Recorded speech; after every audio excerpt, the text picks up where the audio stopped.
பன்னியும் யானையும் இருந்துச்சான். அப்போ அந்த பன்னி என்ன இருந்துச்சான், சகதியில் கிடந்து சேருன்னு சொல்லுவாங்களே, சேரில் கிடந்து பிறண்டு உருண்டு எந்திரிச்சிச்சான். எந்திரிச்சு வந்தோடனே இந்த யானை பார்த்துக்கிட்டே இருந்து கொஞ்சம் ஒதுங்கி நின்றுச்சான். அப்போ இந்த பன்னி எந்திரிச்சு வந்தோடனே சொல்லிச்சா, பார்த்தியா நான் எவ்வளோ பெரிய ஆள், யானையே என்னை பார்த்து பயந்து போய் நிற்க ஓரமா அப்படின்னு சொல்லிச்சு அந்த பண்ணி.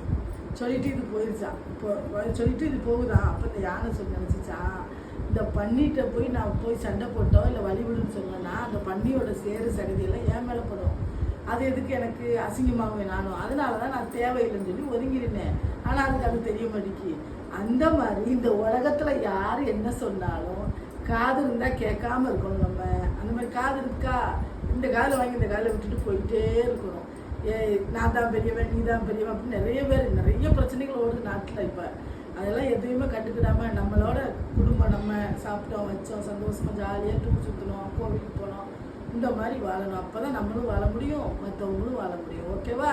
இது ஒரு கதையாக இருக்காங்க சொல்கிறேன்னா எக்ஸாம்பிள், அதுக்கு தான் சொல்கிறேன். அதுக்காக வேற யாரும் தப்பா எடுத்துக்கிறாங்க. ஓகேவா? இந்த மாதிரி கதைகள்லாம் உங்களுக்கு பிடிச்சிருக்கா? நம்ம நிறைய பேசுவோம், இந்த மாதிரி நிறைய இருக்குது விஷயங்கள். ஸோ ஓகேவா? இந்த மாதிரி பேசுறது பிடிச்சிருக்கா? கமெண்ட் பண்ணுங்கள், லைக் பண்ணுங்கள், ஷேர் பண்ணுங்கள். மேகலை ராண்டத்தை சப்ஸ்கிரைப் பண்ணுங்கள். ஓகே, பாய்.